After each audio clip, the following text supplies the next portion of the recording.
मी सर्व मान्यवरांना आणि वाचनालयाच्या सर्व संचालकांना विनंती करतो की दीप प्रज्वलनासाठी स्टेजच्या जवळ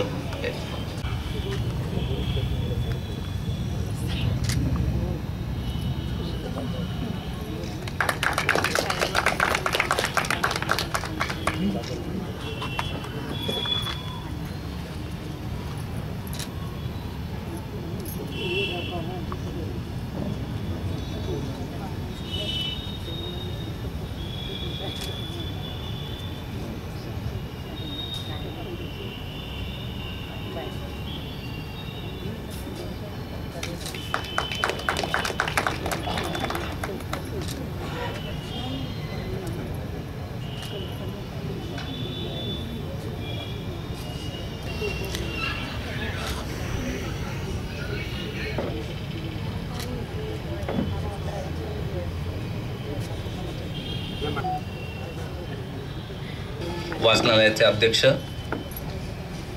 आजचे वक्ते आणि कार्यवाह यांना मी विनंती करतो की त्यांनी व्यासपीठावर आजचे जे वक्ते आहेत माननीय रवींद्रजी गोळे, त्यांचं मूळ गाव पाचगणी आहे. त्यांचं शिक्षण MA समाजशास्त्र इथपर्यंत झालं आहे.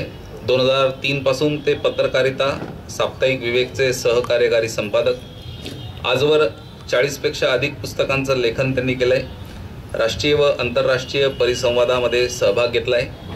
डॉक्टर बाबासाहेब आंबेडकर, अण्णाभाऊ साठे व विवेकानंद यांच्या जीवनावर त्यांची बरीच व्याख्यानं झाली आहेत. न.चि. केळकर जीवनगौरव पुरस्कार, अण्णाभाऊ साठे साहित्य पुरस्कार, डॉक्टर भीमराव गस्ती प्रबोधन पुरस्कार इत्यादी पुरस्काराने ते सन्मानित आहेत. समरसता चळवळीत गेले 25 वर्षापासून ते कार्यरत आहेत. सध्या कोकण प्रांत समरसता गतिविधी सहसंयोजक अशी त्यांच्याकडे जबाबदारी आहे. मी वाचनालयाचे अध्यक्ष डॉक्टर मुकुंदजी करंबेळकर यांना विनंती करतो की त्यांनी त्यांचं स्वागत करायचं.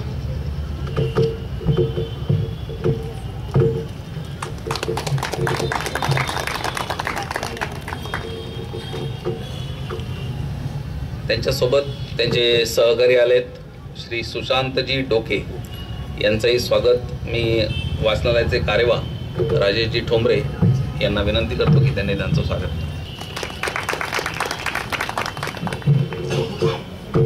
आपल्या सरस्वती व्याख्यानमालेच्या कार्यक्रमाचे अध्यक्ष डॉक्टर मुकुंदजी करंबेळकर यांचं स्वागत आपले संस्थेचे कार्यवाह राजेशजी ठोंबरे यांनी करावं. आजच्या या सरस्वती व्याख्यानमालेच्या कार्यक्रमाचं पहिल्या व्याख्यानमालेचं प्रास्ताविक डॉक्टर मुकुंदजी करंबेळकर यांनी करावं अशी मी त्यांना विनंती करतो. नमस्कार मित्रांनो, आजचे मान्यवर वक्ते, व्यासपीठावरील सर्व मान्यवर आणि तुम्ही सर्व श्रोते जे उत्साहानं 3रा मजला चढून इथपर्यंत आलेले आहात आणि आजचं व्याख्यानाचा आनंद घेण्यासाठी आलेले आहात. हे आपल्या व्याख्यानमालेचं 85वं वर्ष आहे आणि वाचनालयाला 118 वर्ष झाली आहे. म्हणजे हे एकूणच खूप मोठी परंपरा आमच्या सोबत होती, आमच्या पाठीशी होती आणि गेलं आता आमचं हे 1 वर्ष पूर्ण झालं आहे आमच्या कार्यकारिणीचं. ह्या वर्षी गेल्या वर्षी याच काळात आम्ही पदभार स्वीकारला आणि 1 वर्ष पूर्ण झालं. ह्या वर्षामध्ये आम्ही काही गोष्टी खूप वेगळ्या केल्या. अर्थातच सगळ्यांचंच म्हणजे उपाध्यक्ष भूषण पाठक असतील, कार्यवाह राजेश ठोंबरे असतील, सहकार्य मिलिंद देव असतील, सगळ्यांचंच खूप मोठं सहकार्य या सगळ्या याच्यामध्ये लागलं. आणि संचालकही आहेत, सिनियर मोस्ट संचालक प्रीतमदास रावलानी आहेत, बाबासाहेब चंद्रात्रे आहेत, त्यांचे आशीर्वाद आमच्यासोबत आहेत. शुभंगीताई पूर्णपात्रेंचं निमंत्रक म्हणून खूप मोठं सांस्कृतिक कार्यक्रमाच्या बाबतीतलं सहकार्य मिळत गेलं. विश्वास देशपांडे सर आहेत, प्रकाश कुलकर्णी आहेत, मधुकर कासार आहेत, नवीन आम्हाला जॉईन झालेले दीपक देशपांडे आहेत, रजनीताई आहेत, दीपक शुक्ल आहेत, मनीष शहा याचे खरं म्हणजे निमंत्रक आहेत व्याख्यानमालेचे. आणि हे आत्ता हे सगळं जे उभारलं तर त्याच्यात त्यांचा खूप मोठा सहभाग आहे. पण त्यांच्या मातोश्रींना आज त्या जरा आजारी असल्यामुळे औरंगाबादला ॲडमिट आहेत, त्यामुळे आज ते उपस्थित नाही आहेत. पण त्यांची अनुपस्थिती आम्हाला निश्चित जाणवते, कारण त्यांचं या सगळ्या याच्यामध्ये मोठं सहकार्य आहे. सुबोधजी मुंदडा पण या सगळ्या याच्यामध्ये हे करतात. अर्थात वाचनालयाचा स्टाफ जो आहे, ग्रंथमित्र अण्णा धुमाळ असतील, ज्योती पोद्दार असतील, श्याम रोकडे, गिरीश पाटील, अंबादास बुले, प्रत्येकाचं ह्याच्यामध्ये सहकार्य आहे आणि ॲक्टिव्ह असा सहभाग आहे, म्हणूनच या गोष्टी घडून येत आहेत. आता गेल्या वर्षामध्ये आम्ही खूप काही गोष्टी वेगळ्या केल्या. एक वाचकवीर सन्मान आम्ही सुरू केला आणि दर महिन्याला काहीतरी एक सादर होणं अशासारखं बघितलं आणि शुभांगीताईंनी त्या बाबतीमध्ये खूप छान तऱ्हेनं कार्यक्रम घडवून आणले. वैद्यकीय विषयावरचे असतील, मनोरंजक कार्यक्रम असतील, स्थानिक कलाकारांचे वेगवेगळे कार्यक्रम सादर झाले असतील आणि जी.ए. कुलकर्णी या कथाकारांचं गेल्या वर्षी जन्मशताब्दी वर्ष होतं, तर त्यांच्या कथांचं एक वेगळं अभिवाचन इथे सादर झालं. विवा शिरवाडकरांच्या बाबतीत सुद्धा त्यांच्या मराठी दिन जो असतो त्या दिवशी आम्ही त्यांच्या साहित्याचं अभिवाचन केलं. आमचे सचिव म्हणजे वाचनाचे सचिव राजेश ठोंबरे यांच्यावरती एक पुस्तक लिहिलं गेलं आहे, रंगुनी रानात साऱ्या म्हणून. तर त्या पुस्तकाचंही आम्ही अभिवाचन सादर केलं. तर असं वेगळ्या तऱ्हेचे काही प्रोग्राम आम्ही राबवले. आता व्याख्यानमालेच्या बाबतीत सुद्धा गेल्या वेळेला आम्ही सर्वोत्कृष्ट श्रोता स्पर्धा आयोजित केली होती. आम्हाला आपल्या विजय पाटील सरांनी सांगितलं, नाही त्याला सुश्राव्य श्रोता स्पर्धा असं नाव द्या. तर आपण तसंही म्हणायला तयार आहोत, कारण त्याच्यामध्ये इथे जे कोण श्रोते येत आहेत त्यांनाही आपण इन्व्हॉल्व करून घेतलं पाहिजे. तर 70% म्हणजे आपली 10 व्याख्यानं होतात, तर त्याच्यातली किमान 7 व्याख्यानं ज्यांनी अटेंड केलेली आहेत आणि त्यांनी त्याच्याबद्दलची 10 ते 12 ओळीमध्ये आपलं परीक्षण म्हणजे त्या व्याख्यानात काय झालं आणि आपलं त्याच्याबद्दलचं मत असं एक 10-12 ओळीमध्ये इथे पेटी ठेवली आहे. त्याच्यामध्ये दुसऱ्या दिवशी आणून टाकलं तरी चालणार आहे. शेवटच्या दिवशी अर्थात त्या दिवशीचं त्या दिवशी द्यायला लागेल, नाहीतर वाचनालयात आणून द्यायला लागेल. तर त्याच्यामध्ये आपण असं अपेक्षित ठेवतो आहे की शेवटी परीक्षण करून पुढचा जेव्हा वाचकवीर सन्मान येईल त्यावेळेला ₹300 अधिक प्रमाणपत्र असं पहिलं बक्षीस आहे. दुसरं बक्षीस ₹200 आणि प्रमाणपत्र आहे आणि तिसरं बक्षीस ₹100 आणि प्रमाणपत्र आहे. आम्हाला अपेक्षित असं आहे, खूप जण इथं छान लिहू शकतील अशी माणसं मला दिसत आहेत. आणि आजचा मला आणखी एक आनंदाची बाब म्हणजे विविध वयोगटातली माणसं दिसतात. नाहीतर व्याख्यानमाला हा सगळ्यांसाठी असं असतं की तो ज्येष्ठ नागरिकांचा प्रश्न आहे, पण ज्येष्ठ नागरिक छान 3 मजले चढून आलेले आहेत आणि अगदी तरुण मुलं मुली पण इथं दिसत आहेत. हे खूप छान गोष्ट आहे. तर आता मला असं वाटतं की आमच्या या सर्वोत्कृष्ट आपलं सुश्राव्य श्रोता स्पर्धा याच्यासाठी खूप छान प्रतिसाद आम्हाला मिळण्याची शक्यता आहे. मध्येच काही लोकांनी असंही सांगितलं आम्हाला की हेच लोकेशन जास्त छान आहे AB हायस्कूलपेक्षा. तर आता हे तुम्हीच ठरवा, आम्हाला तसा रिस्पॉन्स करा. ह्या वेळेचं तर आहे तसं घडून जाईल, पण पुढच्या वर्षी आम्ही याचा निश्चित विचार करू. तर ह्या सगळ्या पद्धतीनं गेल्या वर्षभरात आम्ही जे काही केलं, वाचकवीर सन्मान म्हणजे दर महिन्याला सर्वात जास्त जो वाचक पुस्तकं वाचतो त्याचा आम्ही सन्मान करतो. तर आत्ताचा ह्यावेळेचा डिसेंबर महिन्याचा जो वाचकवीर सन्मान राहिला आहे तो उद्या आम्ही हे करणार आहोत, सादर करणार आहोत, त्याला बक्षीस देणार आहोत. पण या सगळ्या ह्याच्यामुळे वाचनालय अधिक आपल्या वाचकांच्या खूप जवळ गेलं आणि ह्या सगळ्या ॲक्टिव्हिटीला दाद म्हणून आमचे जे दीपक देशपांडे आहेत गुरुकुलमधले, त्यांनी चक्क 51,000ची देणगी आम्हाला दिली. त्यांचं म्हणणं असं होतं, गेल्या वेळेला जी जनरल बॉडी मीटिंग होती त्यामध्ये त्यांनी हे मांडलं आणि त्यांनी सांगितलं की जी व्याख्यानमाला तुम्ही करता, इतके चांगले वक्ते येतात, मध्ये मध्ये तुम्ही कार्यक्रम सगळे घेतात, तर या सगळ्याचा खर्च आधी जे कोण स्पॉन्सरर आहेत त्यांच्याबद्दल आम्हाला देणगीदारांबद्दल कृतज्ञता आहेच, पण त्यांनी ठेवलेली ठेव आणि त्यातून येणारं व्याज आणि हे लक्षात घेता आम्हाला भरपूर अधिक हे करायला लागतं. सगळ्या गोष्टी खर्च खिशातून टाकायला, खिशातून म्हणजे वाचनालयाच्या खिशातून. पण त्यामुळे आम्ही असं ठरवलं की एकेका व्याख्यानाला अधिक सेकंड हे म्हणून देणगीदार म्हणून अशी नावं गोळा करूया. अर्थात मध्ये आता यांच्या मनीष शहांच्या मातोश्रींच्या तब्येतीमुळे मधल्या काळात आम्हाला लोकांना भेटता आलं नाही. तर जुन्या जे कोण स्पॉन्सर्स आहेत देणगीदार आहेत त्यांनाही आम्ही भेटणार आहोत. त्यांनी जर का 51,000ची पूर्ती केली तर त्यांनी केली तरी चालणार आहे. पण जर त्यांच्याकडनं काही अडचणी असतील आणि ते देणार नसतील तर इतर कोणीही तसं दिलं तरी चालणार आहे. मधल्या काळात मला असं वाटतं की हे जाहीरपणे बोलणं जास्त छान. ज्याला ज्याला कोणाला असं वाटतं त्यांनी आपणहून आमच्याकडे बोलावं किंवा ग्रंथमित्र आमचे अण्णा धुमाळे त्यांच्याकडे जरी नाव सांगितलं आणि हे केलं तरी किंवा आमच्या संचालकापैकी कुणाकडेही नाव नोंदवलं तरी आम्हाला आनंदच आहे. तेव्हा मी आजच्या वक्त्यांच्या हस्ते दीपकजी देशपांडे यांचा सत्कार करू इच्छितो. मी त्यांना विनंती करतो की त्यांनी पुढे यावं आणि आमचा सत्कार स्वीकारावा. अच्छा वहिनी तुम्ही पण या, एकटे नका. अर्थातच गृहमंत्र्यांची परवानगी असल्याशिवाय एवढी मोठी देणगी मिळणं शक्य नाही. नमस्कार.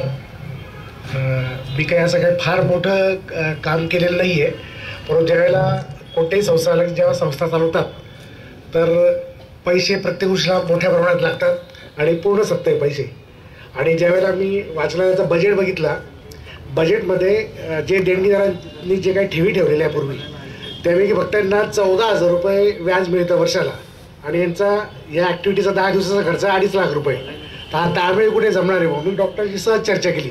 म्हणजे याच्यावर मी फायनान्शियल मॅटर सगळे बघतो म्हटलं तर मला असं वाटतं मी सुरुवात केली म्हणजे 4 लोक पुढे येतील या निमित्ताने. तर हे जर केलं तर येणार व्याज ही कुठेतरी भरपाई जर निघाली तर संस्थेला का शेवटी काय संस्था टिकणं आणि वाचणं ही खूप महत्त्वाची गोष्ट आहे. प्रत्येकाला वाटतं की 4 गोष्टी मी एकदा देणगी दिली म्हणजे माझी जबाबदारी संपली बुवा, पण असं होत नाही. कारण जशी महागाई वाढती आहे, येणाऱ्या जाणाऱ्याचा खर्च वाढला आहे, वक्त्यांचं मानधन वाढलं आहे, सगळ्याच गोष्टी आहे. तर आपण ही फुलाची बाकी आपण आधार एक सुरुवात आपण करण्याचा प्रयत्न केलेला आहे. तर जास्तीत जास्त लोकांनी पुढे यावं या निमित्ताने. या संस्थेचाच फायदा होणार या ठिकाणी. धन्यवाद. खूप खूप धन्यवाद दीपकजी देशपांडे. आणखी एक अशीच गंमत झाली. एक डॉक्टर मीना श्रीवास्तव म्हणून नागपूरच्या मेडिकल कॉलेजमधल्या फार्मसीच्या प्रोफेसर, माजी प्रोफेसर, ज्या रिटायर्ड झाल्यानंतर त्या मुंबईला असतात आणि त्या आपले जे विश्वास देशपांडे सर आहेत त्यांच्या चाहत्या आहेत आणि त्या सहज म्हणून भेट द्यायला त्यांच्याकडे आल्या होत्या. चाहत्या म्हणजे अर्थात विश्वास देशपांडे सरांचं लिखाण फेसबुक आणि व्हॉट्सअप आणि या सगळ्या माध्यमातून फार जगभर पोचलेलं आहे आणि वेगवेगळ्या ठिकाणून त्यांचे चाहते येतात. तशा त्या डॉक्टर मीना श्रीवास्तव इथे चाळीसगावमध्ये आल्या होत्या. त्यांनीही आमच्या वाचनालयाला भेट दिली, सगळे ग्रंथ सगळे बघितलं आणि त्यांनी काहीही न हे करता रुपये 11,000ची देणगी वाचनालयाला त्याचं कामकाज सगळं बघून दिलं. मला वाटतं देशपांडे सरांनाच आपण आता फूल देऊया आणि सन्मान करूया.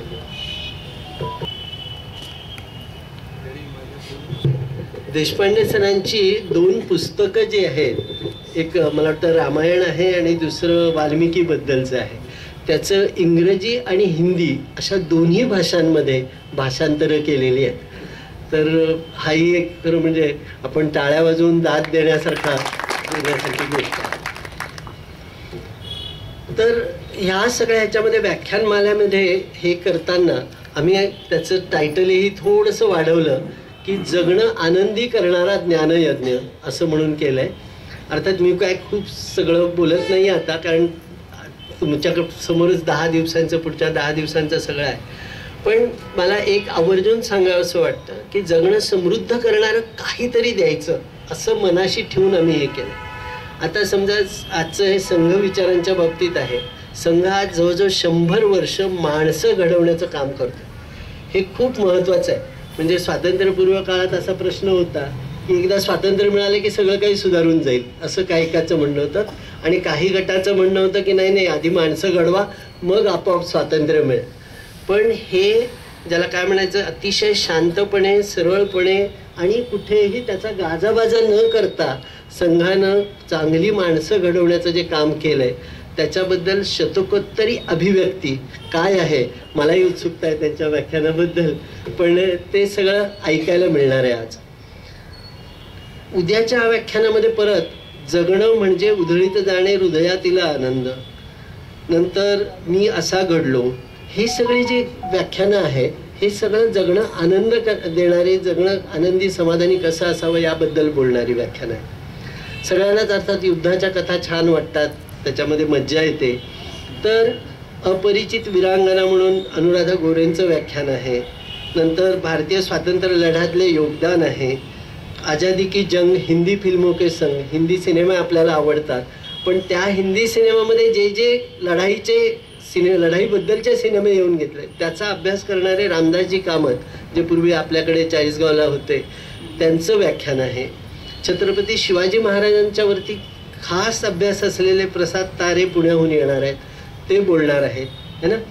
राम जन्मभूमी हा आपला आता अभिमानाचा विषय 22 जानेवारीला होणार आहे, तर त्याबद्दल बोलण्यासाठी वसंत आपले श्रीरंग राजे येणार आहेत. असे वेगवेगळ्या ठिकाणून गोष्टी आहेत. पुढच्या वर्षी एक गोष्ट होऊ घातली आहे, म्हणजे शिक्षण आता खूप मुळापासून बदलणार आहे. ह्या बाबतीत आपले प्राचार्य अनिल राव जळगावचे जे आहेत ते नॅशनल लेव्हलच्या कमिटीवरती तो अभ्यासक्रम ठरवण्याच्या आणि त्याच्याबद्दलच्या ह्याच्या कमिटीवरती ते आहेत. त्यामुळे ते नुसतंच हे आकडेवारी सांगणार नाही आहेत किंवा शिक्षणाचा नुसता ढाचा बदलणार नाही आहे, तर त्याचा आत्माच बदलणार आहे. तर त्यामुळे मला असं वाटतं की सगळ्यांनी, विद्यार्थ्यांनी, त्यांच्या पालकांनी ह्या व्याख्यानाला जरूर उपस्थित राहून हे समजून घ्यायला पाहिजे. कारण होतं असं खूप वेळेला, हे कशासाठी, ह्याचं नाही परीक्षेतले मार्क असं आपण जे म्हणतो, त्याच्या पलीकडे संघाच्या मुशीमध्ये जे परत माणसं घडवणं आहे, तसंच तोच दिशा याच्यामध्ये पण शिक्षणाच्या बदलत्या स्वरूपामध्ये पण आहे. श्रीकांत तारे जळगावचे मी असा घडलो हे सांगण्यासाठी येणार. तर त्यामुळे हे सगळंच असं काही, विजय घुगे नाशिकचे ते फार छान बोलतात आणि मेंदूचे सर्वसाधारण आजार, अर्थात ते सर्वसाधारण आजार आबालवृद्ध कोणालाही ग्रासू शकतात. त्यामुळे आपल्याला ह्या सगळ्याबद्दल समजून घेणं आवश्यक आहे. त्यामुळे स्पर्धेसाठी म्हणून या आणि हे सगळे छान गोष्टी ऐकण्यासाठी म्हणून या. खूप जणांना असं वाटतं की आपल्याला काही नाही, गुगल आहे आणि गुगल काका म्हणजे कुठलंही हे टाकलं की लगेच मिळतं, काही गरज नाही यायची, असं खूप जणांना वाटतं.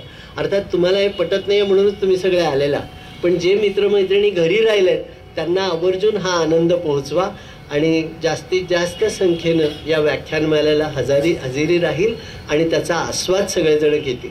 तुम्हाला तुमच्या मनातले प्रश्नही शेवटी विचारता येणार आहेत आणि हा संवाद होणार आहे. त्यामुळे ही व्याख्यानमाला नुसती व्याख्यानमाला न राहता आमच्या हिशोबानं जे जगणं आनंदी करणारा ज्ञानयज्ञ आहे, हे करणं तुमच्याच सगळ्यांच्या हातात आहे. पॉझिटिव्हली या. सगळ्यांना परत एकदा खूप खूप शुभेच्छा. धन्यवाद. संपतो. आपल्या सगळ्यांना माहिती आहे की संघाची शताब्दी, संघाला 100 वर्षे होत आहेत 2025 साली, आणि त्या पार्श्वभूमीवर जेव्हा समाजातून असा व्याख्यानाचा विषय समोर येतो आणि त्याला वेगळ्या वेगळ्या वयोगटातले श्रोते ऐकायला येतात, तेव्हा त्या विचारासाठी काम करणाऱ्या माझ्यासारख्या कार्यकर्त्याला खूप आनंद झालेला असतो. योगायोगानं संघाच्या शताब्दीनिमित्त एका साप्ताहिकाचा कार्यकारी संपादक म्हणून, एक सामाजिक कार्यकर्ता म्हणून संघाचा विचार समाजानं कसा स्वीकारला आहे, समाजात त्याचे परिणाम कसे झालेत, हा शोध घेण्याचा गेले 6 महिने मी प्रयत्न करतोय. आणि त्या प्रयत्नाची जी फलश्रुती आहे ती विजया एकादशीला, म्हणजे डॉक्टर पूजनीय गुरुजींच्या जयंतीच्या दिवशी संघ शताब्दी ग्रंथ असा आपण साप्ताहिक विवेकच्या निमित्तानं प्रकाशित करतोय. आणि तो अभ्यास करत असताना कदाचित तिथल्या कुठल्या तरी अधिकाऱ्यांनी या मंडळींना सांगितलं असेल की तो या विषयावर अभ्यास करतो, तर त्याला याच विषयाला बोलायला बोलवा. एवढाच माझा या विषयाशी अभ्यासाचा संबंध आहे. माझा अभ्यासाचा विषय समरसता आहे. समरसता विषय सांगितला असता तर मी पण अभ्यास करतो आणि अधिकाऱ्यांनी सांगितलं हो म्हणायचं असतं. हा संस्कार असल्यामुळं मी आज आपल्यासमोर उभा आहे. त्यामुळं ज्यांनी आणीबाणीच्या आधीपासून संघाचं काम केलेले असे ज्येष्ठ स्वयंसेवकसुद्धा इथे उभे आहेत आणि नव्या पिढीचे स्वयंसेवकसुद्धा इथे आहेत की ज्यांना सामाजिक संस्था जगल्या पाहिजेत, जागल्या पाहिजेत, त्या मोठ्या झाल्या पाहिजेत, त्याची जाण आहे. असं 2 टोकावरचे व्यक्ती माझ्यासमोर आहे, तर त्याच्यासमोर एक छोटा कार्यकर्ता म्हणून मी आज आपल्यासमोर उभा आहे. त्यामुळे माझ्या मांडणीत जर काही इकडं तिकडं झालं तर आपण सगळे सांभाळून घ्याल. आणि विशेषतः पश्चिम महाराष्ट्रातला आहे त्यामुळे काही शब्द टोचणारे असू शकतात, टोकदार असतात, ते समजून घ्याल. त्याच्याबद्दल माफ कराल, पण ते बोलताना ओघात येऊ शकतात, त्याला काही इलाज नाही, माझा स्वभावाचा भाग झालेला आहे. संघ स्थापनेची पार्श्वभूमी असं म्हणून आपण या व्याख्यानमालेतलं पहिलंच व्याख्यान आयोजित केलेलं आहे. आणि संघ विचाराच्या शतकोत्तर अभिव्यक्ती असं जेव्हा आपण म्हणतो तेव्हा 1925 ते 2025 या 100 वर्षाच्या वाटचालीचा विचार आपल्याला करावा लागतो. पण तो संघ हा विचार आहे या भूमिकेतून आपण आता करूया. 1925च्या विजयादशमीला, त्यावेळेस सप्टेंबर महिना होता, कदाचित 26 सप्टेंबर अशी तारीख होती. त्या दिवशी डॉक्टरांनी, पूजनीय केशव बळीराम हेडगेवारांनी आपल्या काही सहकाऱ्यांना एकत्र करून सांगितलं की आज आपण संघ सुरू करत आहोत, संघ स्थापन करत नाही. शब्दातला अर्थ लक्षात घ्या. सुरू करत आहोत. सुरू कधी करतो? जे आधी होतं पण खंडित झालेलं आहे त्याला पुन्हा आपण सुरू करतो. नवीन काय करत नाहीयेत. जी गोष्ट नवीन केली जाते, म्हणजे 40गावमध्ये वाचनालय नव्हतं, त्याची स्थापना झाली. त्याच्या आधी वाचनालय असतं, बंद पडलं असतं तर त्याचं पुनर्जीवन झालं असतं. डॉक्टरांनी संघ सुरू केलेला आहे, स्थापन केलेलं आहे. आणि तेच म्हटले, डॉक्टरच म्हटलेत, मी हे माझं मत नाही सांगत, डॉक्टरांनीच असं म्हटलेलं आहे की आपण संघ सुरू करत आहोत. पण हा संघ सुरू करत असताना कशासाठी? तर त्याची 2 कारणं त्यांनी सांगितली होती.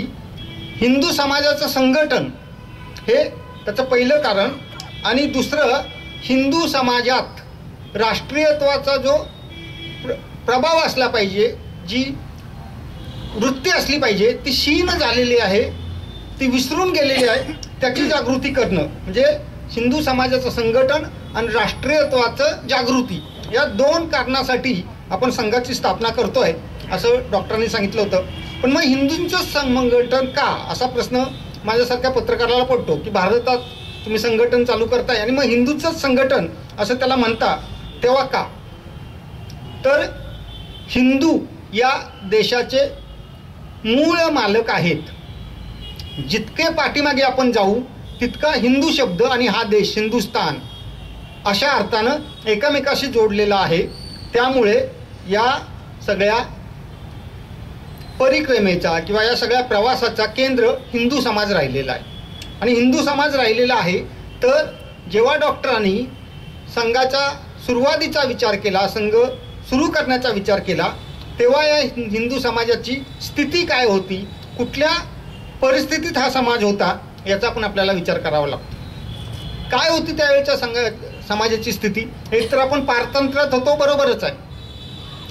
अक्षी आधुनिक काळातलं पारतंत्र्य म्हटलं तर 1818 साली पुण्याला बाळाजी विश्वनाथ नातूंनी शनिवार वाड्यावरचा भगवा ध्वज खाली उतरवला आणि युनियन जॅक लावला. तिथपासूनचं पुढचं पारतंत्र्य म्हणूया आपण. आधीची मुस्लिम आक्रमणं वगैरे आत्ता याच्या चर्चेसाठी बाजूला ठेवूया. पण या प्रबोधन काळातलं म्हणतो 1818 पासूनचं, तर इंग्रजांचं, ब्रिटिशांचं आपल्यावरचं पारतंत्र्य हे तेव्हापासूनचं आहे. या सगळ्या कालखंडात आपल्या समाजाची स्थिती काय होती? तर जो समाज, हिंदू समाज जेव्हा मी शब्द वापरतो तो अप्रत्यक्षपणे हिंदू धर्म अशा अर्थानंच वापरतो. त्यामुळं हिंदू धर्माची स्थिती काय होती याचाही विचार आपल्याला करावा लागतो. तर आपल्या धर्माची कल्पना जी होती, मूळ धर्माची जी कल्पना आहे, तीच मुळात प्रदूषित झालेली होती. कशी झाली होती? धर्माच्या आधारानं अनेक वाईट गोष्टींना आपण धर्माचं अधिष्ठान किंवा धर्माचं पाठबळ उभं केलं होतं.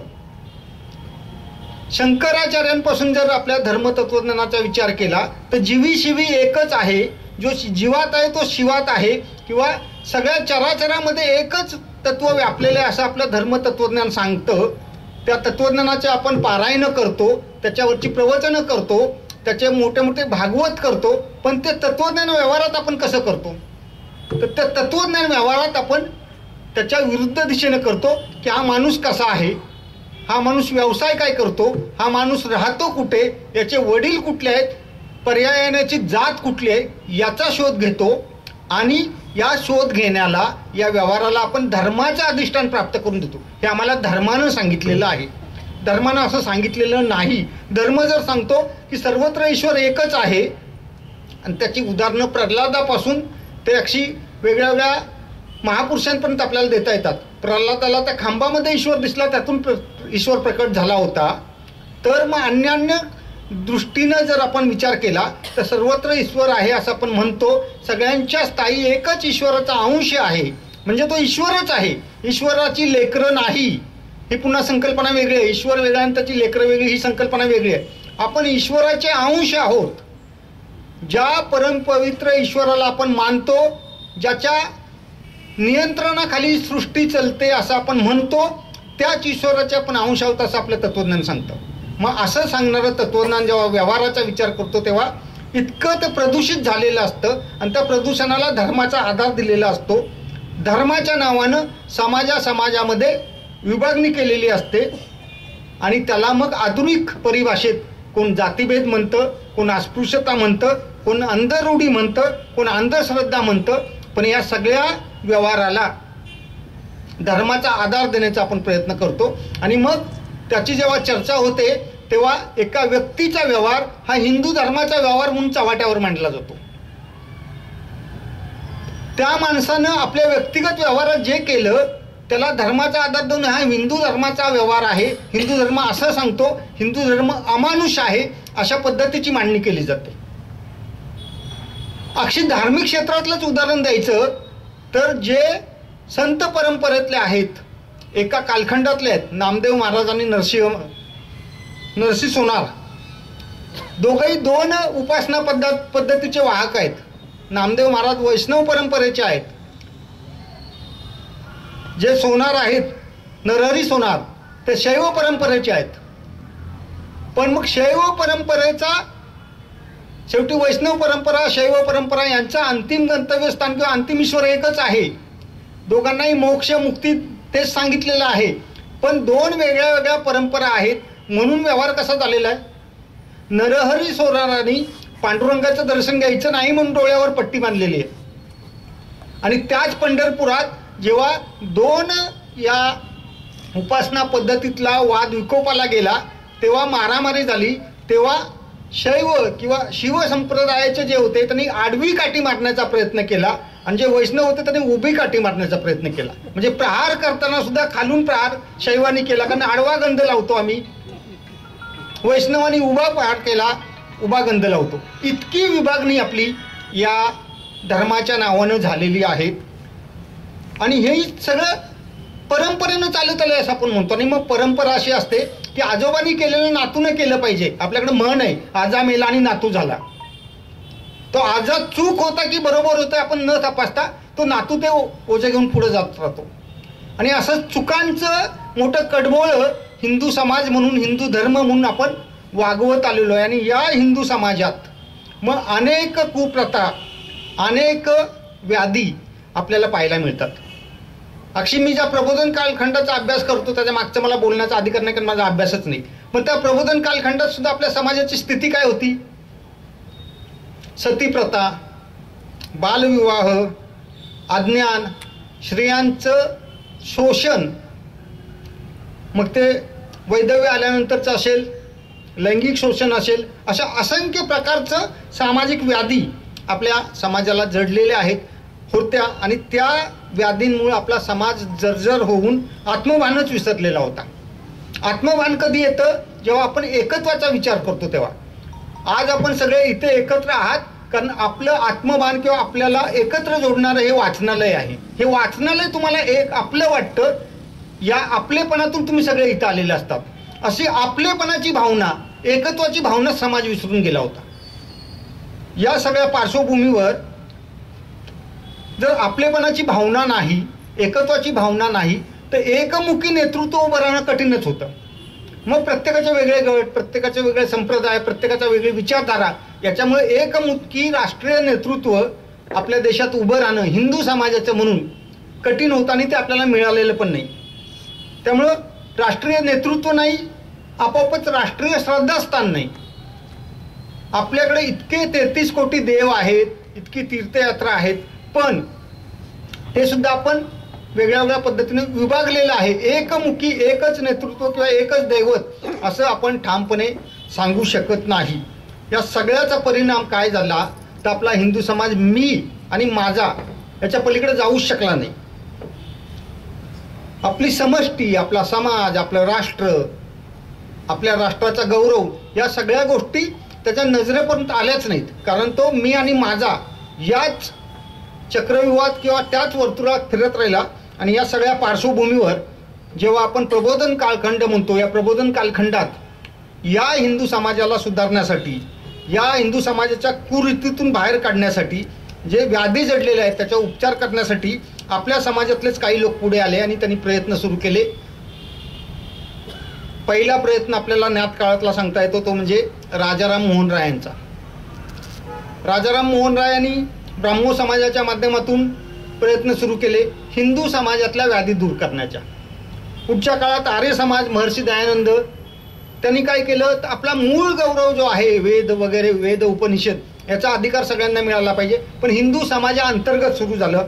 पुढच्या काळात न्यायमूर्ती रानडे यांनी, निपाड आपल्या जवळचंच गाव आहे तिथले न्यायमूर्ती रानडे, त्यांनी प्रार्थना समाजाच्या माध्यमातून काम सुरू केलं.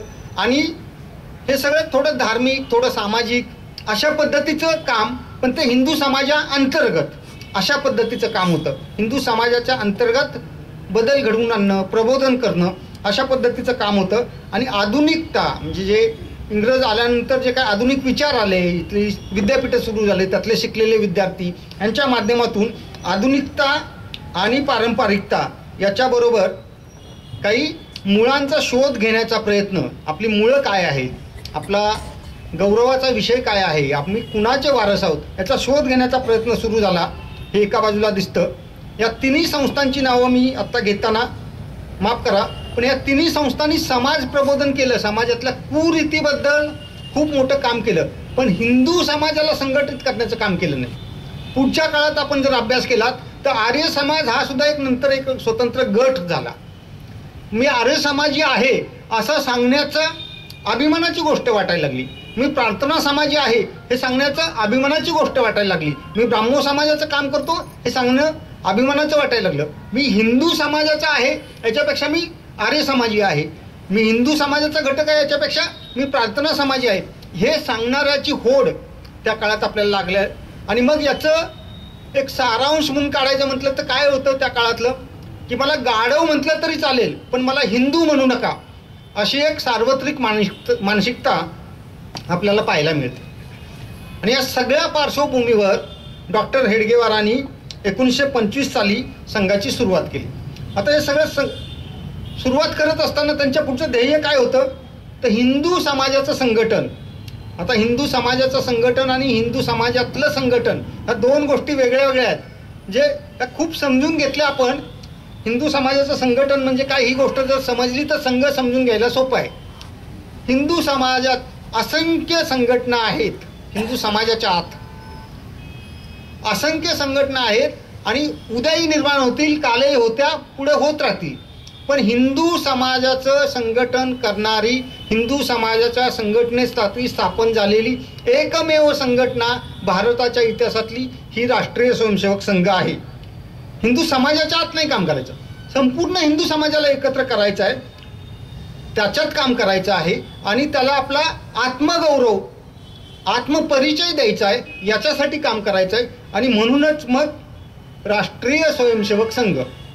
खरं तर हिंदू समाजात काम करायचं त्यामुळे हिंदू स्वयंसेवक संघ असं नाव चाललंच असतं ना. पण डॉक्टरांचं म्हणणं असं होतं की हिंदू समाज हाच राष्ट्रीय समाज आहे, या राष्ट्राचा मूळ मालक आहे, त्यामुळं हिंदू समाज हा राष्ट्रीयच आहे, त्यामुळे राष्ट्रीय स्वयंसेवक संघ. म्हणजे एक नाशिकचं उदाहरण डॉक्टरांच्या जीवनातलं, ज्याला आता गोळे कॉलनी म्हणून परिसर आहे जो नाशिकमध्ये, ती कॉलनी डेव्हलप झाल्यानंतर त्याला हिंदू कॉलनी म्हणून नाव द्यायचं आणि डॉक्टरांच्या हस्ते त्या कॉलनीचं उद्घाटन करायचं असा विषय होता. तो प्रस्ताव डॉक्टरांकडे गेला आणि डॉक्टरांनी सांगितलं हिंदुस्थानात हिंदू कॉलनी स्थापन करता याच्यासारखा विनोद नाही. हा जर देश हिंदूंचा आहे तर त्यात पुन्हा हिंदूंची वेगळी कॉलनी असते कशी काय. आणि त्याच्यानंतर मग तो विचार तिथल्या कार्यकर्त्यांनी बदलला आणि त्याची गोळे कॉलनी असं नाव दिलं. डॉक्टरांच्या शेवटच्या काळात, उपचाराच्या काळातही त्या गोळे कॉलनीत डॉक्टर राहिल्याचा इतिहास आपल्याला पाहायला मिळतो. पण या हिंदू समाजाला एकत्र करायचं आणि त्यामुळे तो मूळचा राष्ट्रीयच आहे, त्यामुळे राष्ट्रीय स्वयंसेवक संघ असं त्या संघटनेचं नाव द्यायचं असं त्या काळात ठरलं. आणि मग हे करत असताना आपला आधार काय, तर आपल्या इतिहासाचा अभ्यास करायचा. इतिहासात आपण कुठे कुठे चुकलो आहे आणि इतिहासानं आपल्याला काय गौरव दिलेला आहे, कुठली गोष्ट आपल्याला गौरवित करणारी आहे, उल्हासित करणारी आहे, हेही समजून घ्यायचं. आणि इतिहासाचा अभ्यास करत असताना आपले अवगुण आणि गुण याचा शोध घेत असताना आपल्या अवगुणांचं आपल्या पातळीवर परिशीलन केलं पाहिजे. हिंदू समाज संघटित नाही हा अवगुण आहे, मग तो अवगुण दूर कसा करायचा, तर हे माझ्यासारख्याने भाषण देऊन किंवा मोहनजींनी त्याचा एक लेख लिहिला की हिंदू समाजानं संघटित झालं पाहिजे, असंघटित राहणं अवगुण आहे, हिंदू समाज संघटित नाही होणार. त्याच्यासाठी कृती करावी लागेल आणि मग ती कृती करण्यासाठीच काहीतरी जनित्र लागेल, काहीतरी मॉड्यूल लागेल की या मॉड्यूलच्या माध्यमातून आपण जर प्रयत्न केला तर आपल्याला हिंदू समाज संघटित करता येईल. पण फक्त तो असंघटित आहे असं नाही, त्याच्यात अनुशासनसुद्धा नाही, स्वयंशिस्त आपण ज्याला म्हणतो ती सुद्धा नाही. म्हणजे बऱ्याच वेळा आपले लोकसुद्धा म्हणतात आजही, म्हणजे संघ स्थापन होऊन 99 वर्ष झाल्यानंतर सुद्धा बऱ्याच वेळा जुने लोक असे म्हणतात की 4 हिंदू एका दिशेने एकाच वेळेस जातात की त्यांच्या खांद्यावर 5वा असतो, इतर वेळेस आमची सगळ्यांची एक दिशा नसते. असं वास्तव असतं ना, तर हे वास्तव जे आहे सामाजिक वास्तव हिंदू समाजाचं ते बदललं पाहिजे.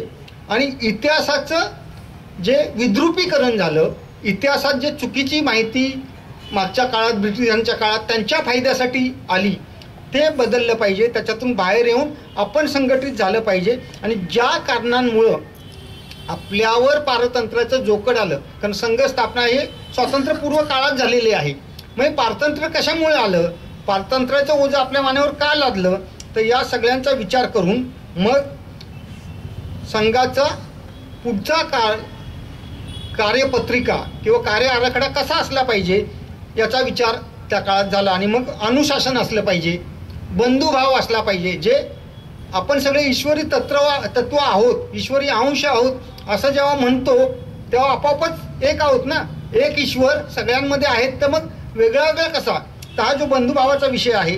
त्याचबरोबर आपला कर्तव्यबोध आहे, आपण आपल्या धर्मानं आपल्या नीतिनियमानं आपल्याला काहीतरी कर्तव्य दिलेलं आहे.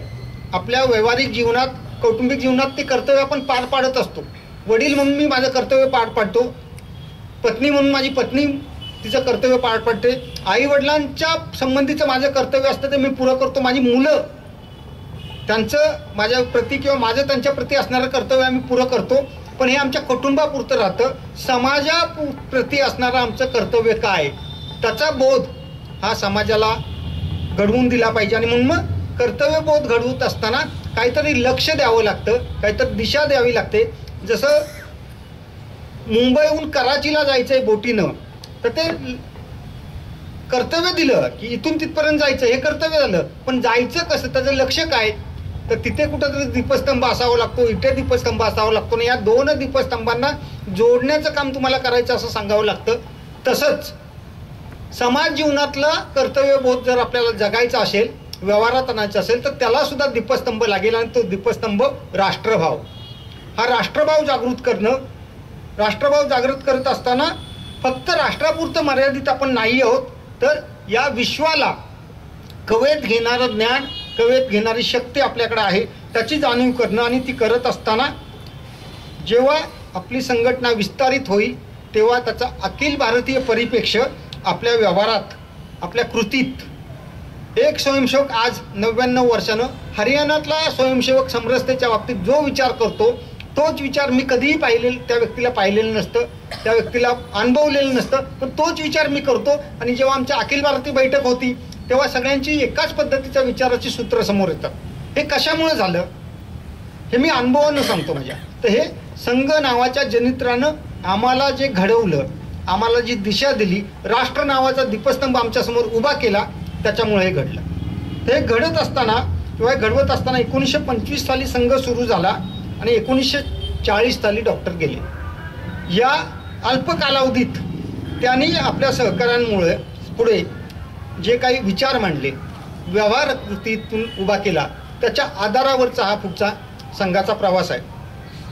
डॉक्टर संघाच्या कामात आले याचा अर्थ त्यांनी बाह्य जीवनातलं काम थांबवलं असं नाही आहे. ते संघाचे सरसंघचालक होते, पण बाह्य जगात जेव्हा जंगल सत्याग्रह, इकडे विशेषतः मुंबईत मिठाचा सत्याग्रह झाला, कोकणात मिठाचा सत्याग्रह झाला, त्याच काळात इकडच्या पट्ट्यात म्हणजे अक्षी पुढे विदर्भापर्यंत जंगल सत्याग्रह झाला. तर त्या जंगल सत्याग्रहात डॉक्टर सहभागी झालेले होते, कारण हा राष्ट्रीय आंदोलन होतं.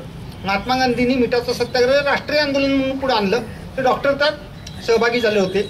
आणि ते होत असताना जेव्हा राष्ट्रीय विचारात ते इकडे सहभागी होत होते, त्याच्या दुसऱ्या बाजूला संघाच्या शिबिरातून, संघाच्या कार्यक्रमातून, संघाच्या शाखेतून स्वयंसेवकांवर एकत्वाची, हिंदूपणाची जाणीव अधिक स्पष्ट करत होते. एक उदाहरण देतो. वर्ध्याला 1935 साली शिबिर होतं संघाचं, आणि ते वर्धा महात्मा गांधींचंही केंद्र होतं. संघाचं शिबिर चालू आहे म्हटल्यावर महात्मा गांधींनी भेटण्याची इच्छा व्यक्त केली. महात्मा गांधीला, आपल्या सगळ्यांना तो प्रसंग माहिती आहे. महात्मा गांधींनी त्या उपस्थित सगळ्या स्वयंसेवकांना तू कोण, तू कोण, तू कोण, त्या सगळ्यांनी मी हिंदू, मी हिंदू, मी हिंदू असंच उत्तर दिलं. त्यांनी जेव्हा आणखी खोलात जाऊन विचारलं की याच्यात या समाजाचे किती आहेत, त्या समाजाचे किती आहेत, कुणी हात वर केलं नाही. मग डॉक्टरांनी सांगितलं की त्यांना आपल्या या हिंदू समाजाअंतर्गत जे जे काही आयडेंटिटी आहेत, ओळख आहेत किंवा जे घटक आहेत, या सगळ्यांची माहिती त्यांना हवी आहे, तुम्ही द्या. आणि मग असं लक्षात आलं की हिंदू समाज म्हणून आपण 35 साली विदर्भापुरता किंवा आसपास पसरलेला संघ असं म्हणूया. त्या काळात विदर्भ परिसरात असणाऱ्या सगळ्या जाती जमातींचे प्रतिनिधित्व त्या वर्ध्याच्या शिबिरात होतं. आणि मग मी या समाजाचा आहे, मी या समाजाचा आहे, मी त्याचा जातींचा उल्लेख करत नाही, त्याची आवश्यकता पण नाही, पण असं परिचय त्यावेळात दिला गेला. आणि मग अशा वेगळ्या वेगळ्या जातीचे स्वयंसेवक जेव्हा एकत्र येतात, तेव्हा जातीपातीच्या पलीकडे जाऊन एका ओळखीच्या खाली एक आयडेंटिटी घेऊन उभे राहतात. हे डॉक्टरांनी आपल्या मार्गदर्शनानं, कृतीनं, व्यवहारानं सिद्ध करून दाखवलं. बरं, सिद्ध करण्यासाठी त्यांनी काही खूप छडी घेऊन सगळ्यांना असंच केलं पाहिजे असं काही सांगितलं नाही. व्यवहारातून त्यांनी सिद्ध केलं. हे व्यवहार कसा होता त्याचं एक उदाहरण सांगावं लागेल. नागपूरचे बचतराज व्यास, जे डॉक्टरांचे समकालीन, त्यांच्यापेक्षा वयानं छोटे, पुढे मग ते जनसंघाचे अध्यक्ष वगैरे राहिलेले आहेत, असे बाल स्वयंसेवक शिबिरात आले. पण त्यांच्या घरच्यांनी सांगितलं होतं तू शिबिराला जातोस, जा, आम्हाला काय अडचण नाही, पण त्या सगळ्यांबरोबर तू जेवायचं नाही, तुझा आम्ही शिदा देतो, तुझं तू वेगळं जेवण कर आणि राहा. 7 दिवसाचं 8 दिवसाचं काय शिबिर असेल ते. बचतराज व्यास आले, डॉक्टरांना सांगितलं की घरच्यांनी असं सांगितलंय. डॉक्टर बोलले ठीक आहे, तुझी तू व्यवस्था केली आहे, चांगली गोष्ट आहे, तू कर. त्यांनी 2 वेळा स्वयंपाक बनवला. 3ऱ्या वेळेस बोलले की हे काय मला मिळमिळीत लागतं, याच्यात काही जमत नाही, मी तुमच्याबरोबर जेवतो. आणि त्यांनी स्वतःहूनच ते बंद केलं स्वयंपाक करण्याचं आणि सगळ्यांसोबत त्यांनी भोजन केलं. आता डॉक्टर म्हटले असते की आपल्या संघात कसा नियम नाही बाबा, तू येऊच नकोस मग. पण बचराज व्यास संघात टिकले पाहिजेत, स्वयंसेवकत्वाचा संस्कार त्यांच्यावर झाला पाहिजे, तर त्यांनी असाही व्यवहार करू देत, आपल्या व्यवहारात त्यांना आणण्याचा आपण प्रयत्न करूया. इतक्या सहजपणे डॉक्टरांनी संघत्वाचा, हिंदुत्वाचा विचार त्यांच्या मनावर पेरला. आणि व्यवहारातून ही जी विचाराची पेरणी झाली, हिंदूपणाची, हा हिंदुत्व आणि हिंदूपण ह्या 2 गोष्टी वेगळ्या आहेत. हिंदूपणाची जी त्यांनी आपल्या व्यवहारातून स्वयंसेवकांवर पेरणी केली, त्याचा परिणाम म्हणून जेव्हा 1939 साली संघ शिक्षा वर्ग झाला आणि त्याच्यात पूर्ण देशभरातून स्वयंसेवक त्या संघ शिबिराला आले होते, तर डॉक्टरांनी असं म्हटलं होतं की आज मी इथं अखंड भारताचं लघुरूप पाहतोय. सगळे प्रांत त्यावेळेचे, आत्ता जेवढी राज्य तेवढी राज्य नव्हती, काही मोठी राज्य होती. मुंबईला म्हणजे गुजरातपासून अख्खी इकडे कर्नाटक पण खाली होता, मद्रास प्रेसिडेन्सी तशीच होती. त्यामुळं पण त्या तुलनेनं संपूर्ण भारत व्याप्त असणारा, मग त्यात अफगाणिस्तानचं पण होतं, पाकिस्तानचंही होते, कारण त्यावेळेस त्या अखंड भारतातला विषय होता. तर हे सगळे स्वयंसेवक एका ठिकाणी जमलेले आहेत आणि त्या सगळ्यांना पाहून मी एक अखंड भारताचं लघुरूप पाहतोय असं त्यांनी म्हटलं होतं. आणि मग याच्यातून काय साध्य केलं त्यांनी? या 15 वर्षाच्या कालखंडात डॉक्टरांनी राष्ट्रीयत्वाचा प्रभाव आणि हिंदू संघटित होऊ शकतो याची अनुभूती समाजाला दिली. म्हणजे नागपूरमध्ये डॉक्टरांच्या हयातीत ते म्हटले की हिंदू समाज एका दिशेनं कधी जात नाही आपल्या सगळ्यांना माहिती आहे, पण तुम्ही ठरलेल्या वेळात एकत्र आलात, ठरलेल्या वेळात जिथं जायचं होतं तिथं पोचलात, ठरलेल्या दिशेने गेलात, म्हणजे दिशा पण बदलली नाही. नाही तर मध्ये शॉर्टकट करून या गल्लीतनं जाऊया म्हणजे लवकर पोचू असंही झालं नाही. तुम्ही जो रूट ठरवला होता संचलनाचा, जिथे प्रारंभ होता तिथे वेळेत आलात, प्रारंभ सुरू केलात, आणि जिथे समारोप होता समापन होतं तिथे वेळेत पोचलात, जो ठरवला होता त्या रूटने गेलात. म्हणजे आता हिंदू एका दिशेनं जाऊ शकतो असं त्यावेळी डॉक्टरांना काही प्रतिक्रिया त्या काळातल्या लोकांनी दिल्या होत्या. तर असं एक एकत्वाची संघटित होण्याची दिशा डॉक्टरांनी आपल्या याच्यासाठी दिली. आणि डॉक्टरांची जी 1930 पासूनची 38 पर्यंतची, कारण 39ला विजयादशमीच्या वेळेस डॉक्टर आजारी होते, 40च्या वेळेला ते नव्हतेच, तर 30 ते 38 या काळातली त्यांची विजयादशमीची जेव्हा मी भाषणं वाचली आता त्या ग्रंथाच्या निमित्तानं, तेव्हा मला एक सूत्र जाणवलं. ते डॉक्टर असं म्हणतात की आमचं कुणीही शत्रू नाही. संघाला शत्रू मानणारे तेव्हाही होते, आजही आहेत, पण डॉक्टरांनी असं सांगितलं की आमचं कुणीही शत्रू नाही. आपल्याला हिंदू समाजाचं संघटन करायचं आहे आणि हिंदू समाजाचं हित यालाच प्राधान्य द्यायचं आहे, असं डॉक्टरांचं या सगळ्याचं सार मिळतं. पण हे करत असताना ते पुढे असं म्हणतात की एवढ्यापुरतं आपलं काम मर्यादित नाही, तर अखिल विश्वाला मार्गदर्शन करण्यासारख्या असंख्य गोष्टी आपल्या भारतात आहेत, आपल्या तत्त्वज्ञानात आहेत, तेही आपण विश्वाला दिलं पाहिजे, अशी एक दिशा डॉक्टरांच्या या सगळ्या बौद्धिकातून किंवा विजयादशमीच्या भाषणातून आपल्याला पाहायला मिळतं. आणि हे सगळं 1940च्या आसपास एक संघ प्रचारक दादाराव परमार्थ यांनी संघाचा उल्लेख त्यावेळेस केला होता की हिंदू राष्ट्राच्या जीवनोद्देशाचं क्रमबद्ध आविष्कार म्हणजे राष्ट्रीय स्वयंसेवक संघ, जे डॉक्टर 14-15 वर्ष आधी सांगत होते, त्याचा सार या एका वाक्यात आपल्याला पाहायला मिळतो. आणि तेच वाक्य किंवा त्याच वाक्याची अभिव्यक्ती पुढे आत्ता 99 वर्षापर्यंत आपण झालेली पाहतो.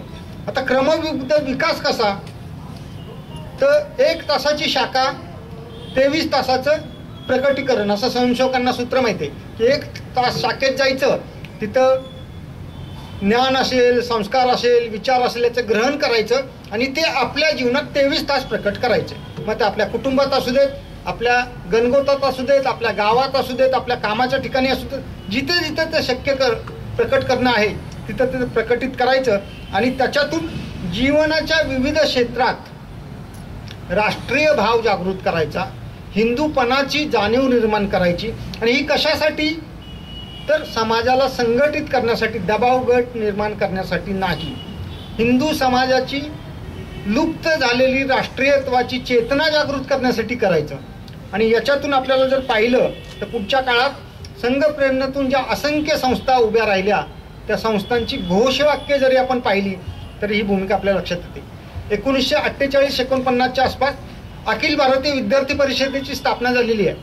त्या विद्यार्थी परिषदेची तेव्हाची घोषणा आणि आजची घोषणा किंवा त्यावेळेचं त्यांचं ध्येयवाक्य आणि आजचंही ध्येयवाक्य एकच आहे, राष्ट्रशक्ती छात्रशक्ती.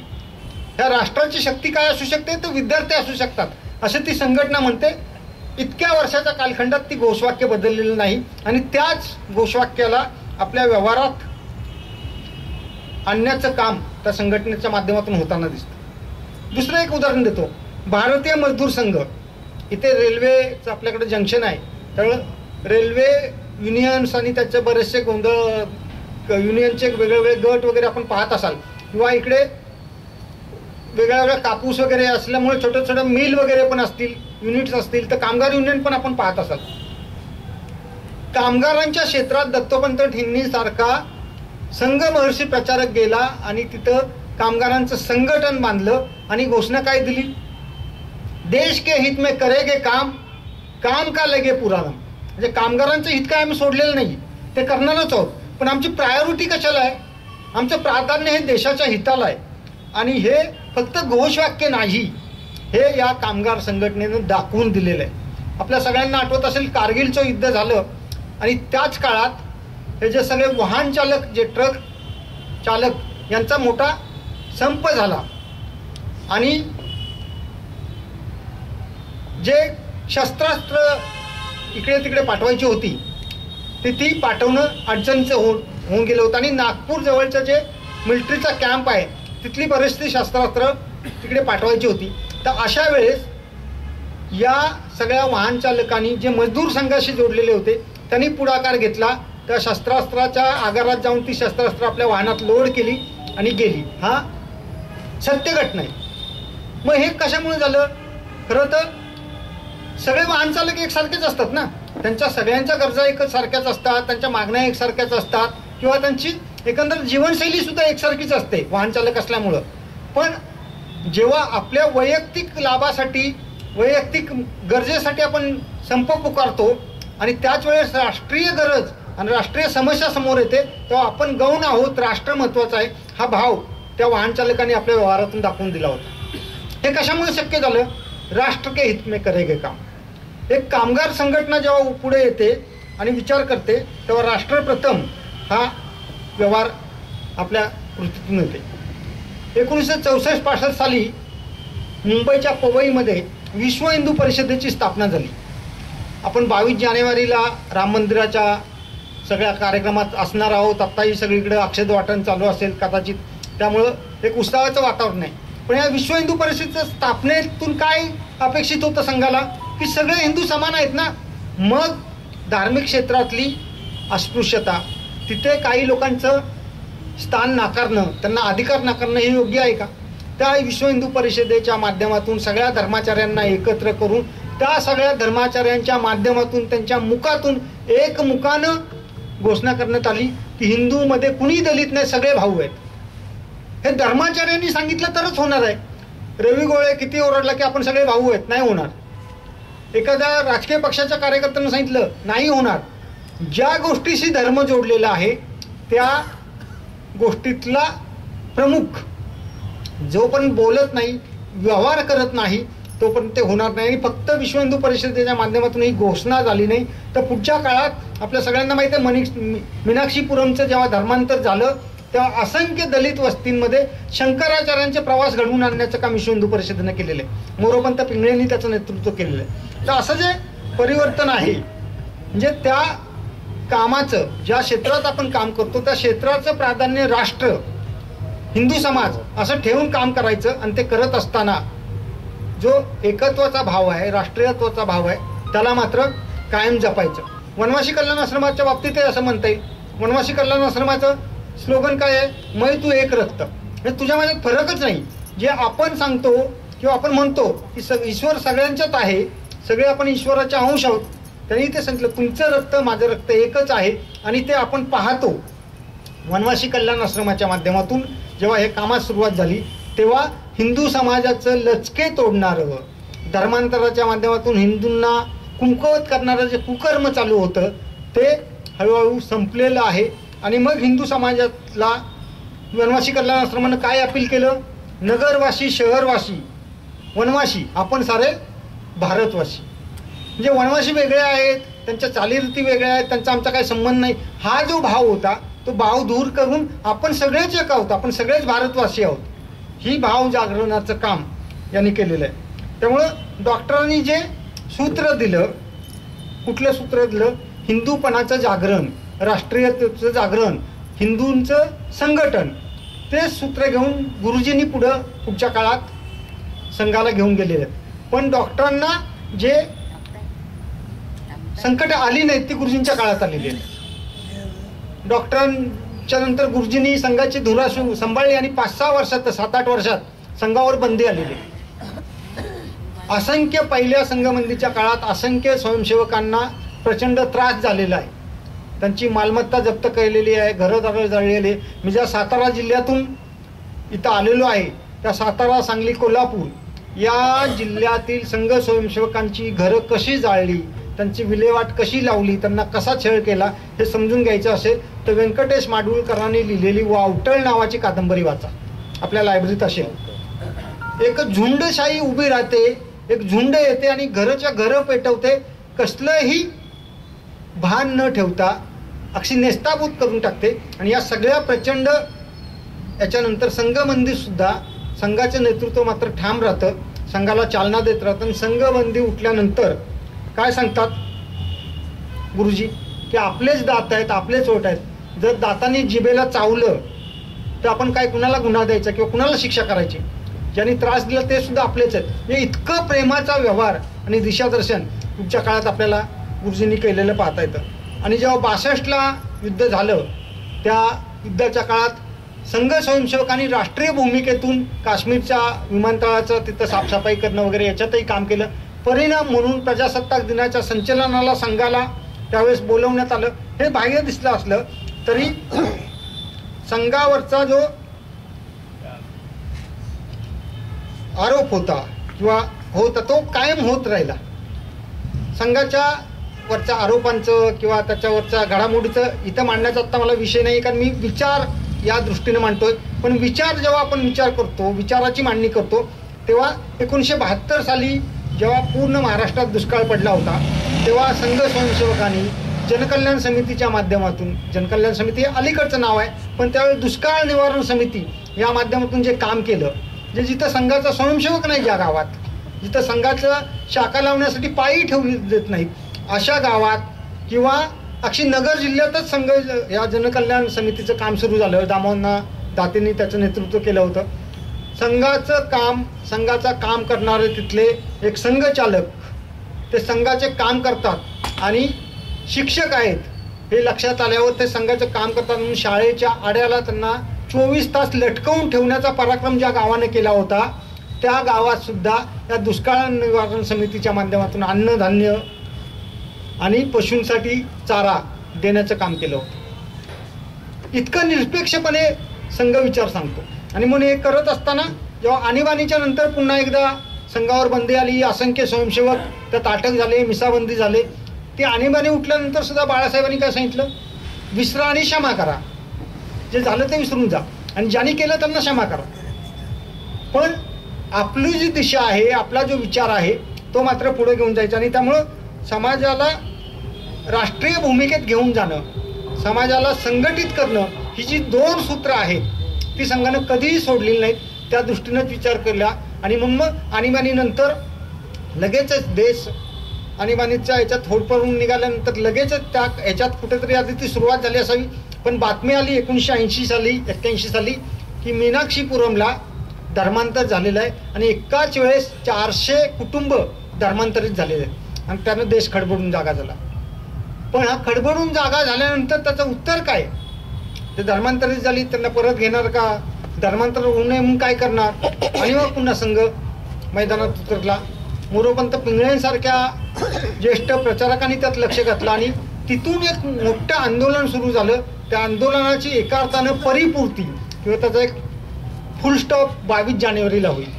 कारण मीनाक्षीपुरमच्या आंदोलनात संघ उतरला आणि तेच त्या मीनाक्षीपुरमच्या धर्मांतरानंतर हिंदू संमेलनं वेगळ्या वेगळ्या राज्यात होत होती. 1984 साली एक संमेलन बिहारमध्ये मुजफ्फरपूरला होतं आणि काँग्रेसचे एक कार्यकर्ता दाऊद अयल खन्ना त्या हिंदू संमेलनात आले होते. रज्जूबाई या व्यासपीठावर होते आणि त्यांनी असं सांगितलं की 1968 सालापासून मी राजकारणात आहे आणि इथल्या सरकारला, उत्तर प्रदेश सरकारला, केंद्र सरकारला मी विनंती करतोय की ते राम मंदिराचा असा विषय आहे त्याचा कोर्टाचं ते तुम्ही मुक्त करा आणि रामाच्या दर्शनासाठी आम्हाला. पण तर सरकार काही त्याला, मी काँग्रेसचा आहे पण काँग्रेसचं सरकार मला काही त्याला हे देत नाही आहे, प्रतिसाद देत नाही, तर संघ याच्यात काय करेल का? असं रज्जूबाई यांना त्यांनी प्रश्न विचारला.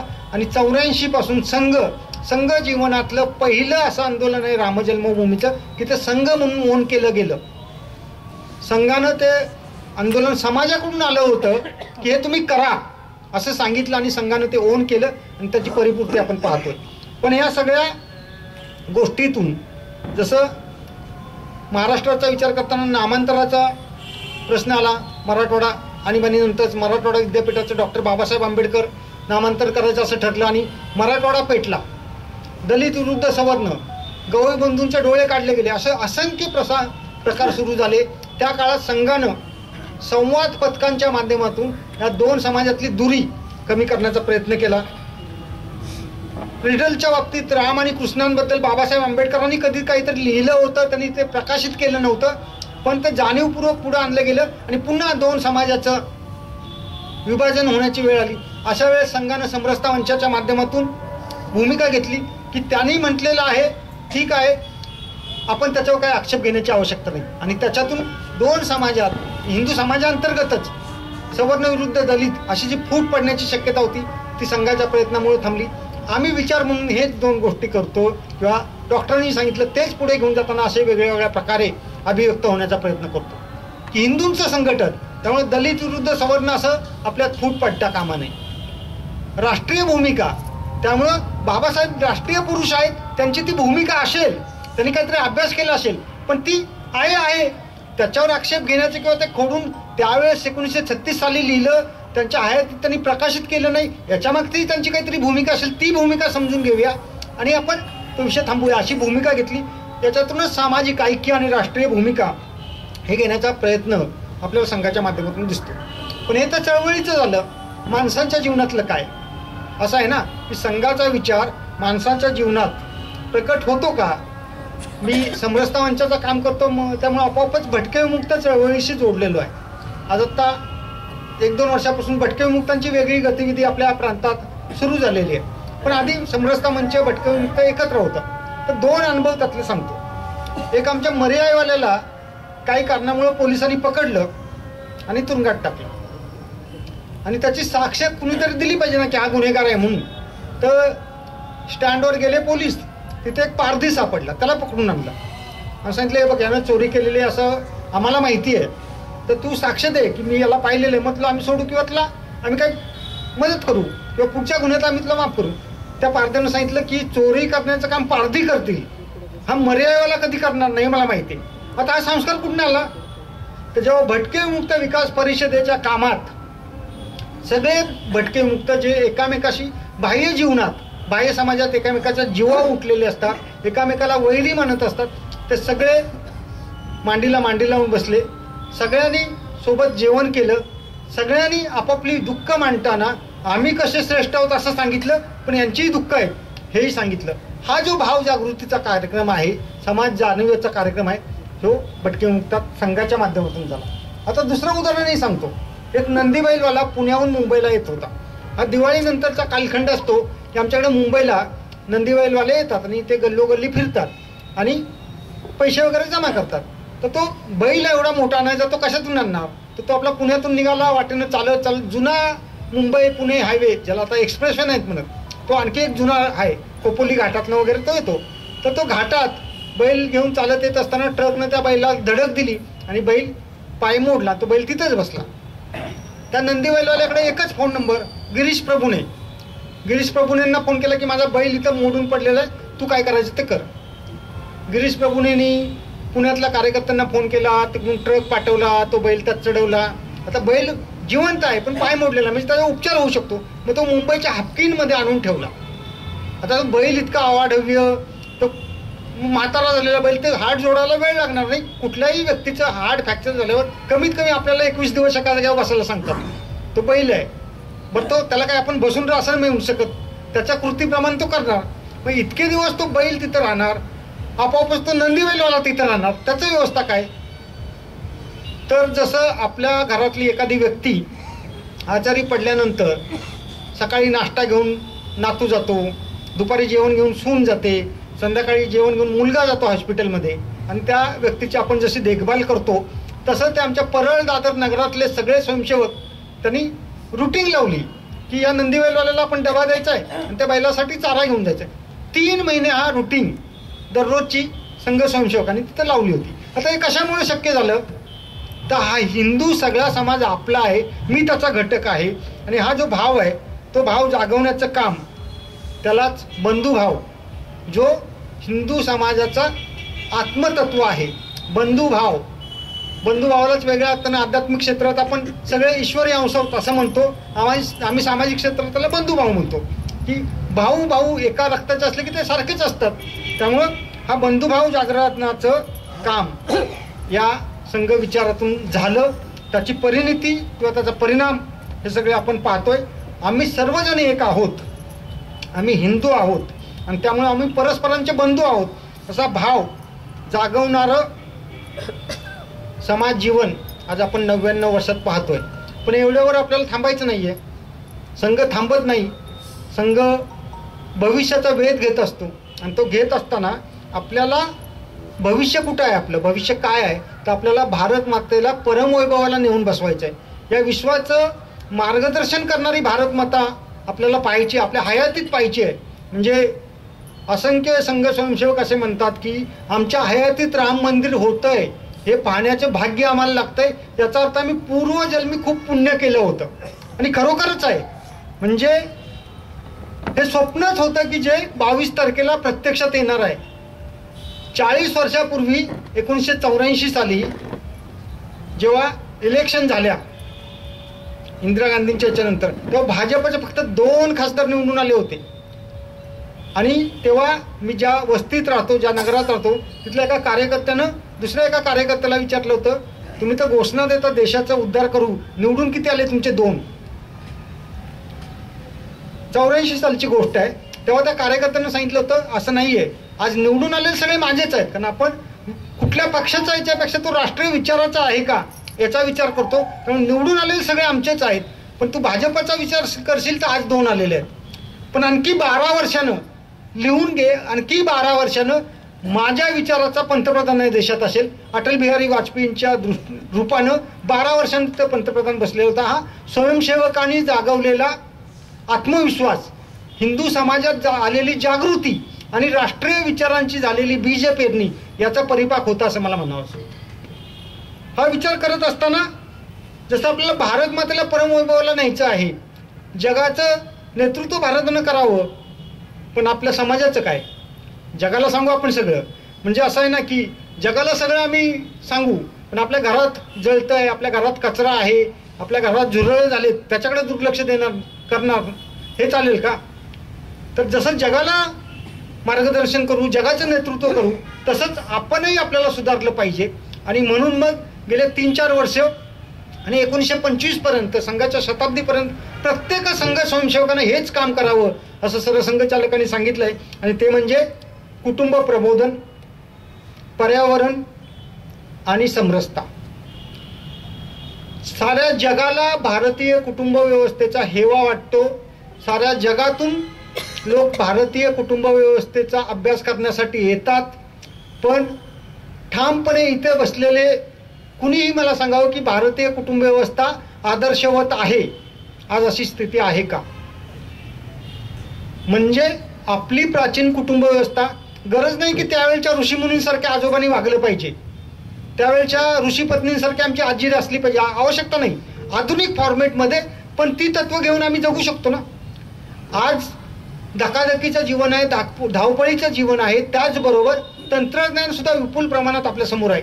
या सगळ्या गोष्टींचा विचार करून आपलं कुटुंब, सुखी कुटुंब, सुरक्षित कुटुंब इथपर्यंत राहणार नाही, सक्षम राहील, देश हिताचा विचार करणारा राहील, राष्ट्रीय विचाराचा विचार करणारा राहील, याचा विचार.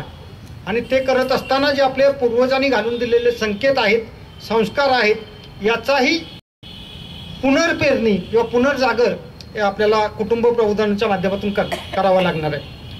आपापल्या ठिकाणी कुटुंब प्रबोधनाची गतिविधी उभी राहिली असेल, कार्यकर्ते असतील ते भेटतील, मग घराघरात म्हणजे कुटुंब प्रबोधनाची अपेक्षा काय आहे की घरात 10 सदस्य असतील तर ते 10च्या 10 सदस्य कमीत कमी एका वेळेस, एका जेवणाच्या वेळेस एकत्र असले पाहिजेत. शक्य आहे का ते? अशक्य वाटतं, पण ते शक्य करावं लागेल, तरच तुमचं घर टिकेल. नाही तर दादा 12 वाजता जेवतो, काका 3 वाजता जेवतात आणि मग ती एकटी ताई आणि माई सगळं उरकत बसते. फक्त एवढ्यासाठीच नाही तर तुमचा विचार कधी होईल तुम्ही एकत्र बसाल. जे आमच्या पानाला बसतात तेच आमच्या मानाला असतात असं जेव्हा आपण म्हणतो, तसं जेव्हा एकत्र बसाल, एकत्र विचार कराल, एका कुटुंबातला विचार हा राष्ट्राचा लघुरूप विचार असतो असं आपण म्हटलं पाहिजे. एक कुटुंब काय विचार करतं तोच विचार राष्ट्र विचार करतं. त्याचा महत्तम प्रकाराने मोठा विस्तारित होत असतो, पण विचार तोच असतो. त्यामुळे कुटुंबाचा विचार, ह्या आग्रहाचा विचार संघाच्या माध्यमातून आपल्या पुढे येतो. पर्यावरणाचे खूप प्रश्न आपल्याला माहिती आहेत. नदी प्रदूषित होते, हवा प्रदूषित होते. मुंबईला तर आमच्याकडे पेपरमध्ये दररोज येतं, भांडुपला आज इतकं प्रदूषण आहे, नागपूरला इतकं आहे, दररोज पेपरमध्ये छापून येतं, हवा इतकी प्रदूषित आहे, इतकं धुकं आहे. हे थांबणार कसं? हे वाचून पेपरमधनं थांबणार आहे की त्याच्यावर आपली कृती करून होणार आहे? आजच मी एक गोष्ट वाचली येता की तुम्ही झाडं लावू नका, त्यांची ती जगतील, पण तोडू नका. तुम्ही नद्या साफ करू नका, नदी स्वतःहून साफ होईल, पण तुम्ही नदी प्रदूषित करू नका. असं खूप काही आहे की आपण काय केलं आणि काय नाही केलं तर पर्यावरणाची रक्षा होईल. हे व्यक्तीपासून सुरू होण्याचं काम आहे. त्यामुळे प्रत्येक व्यक्तीनं त्यात सहभागी व्हावं.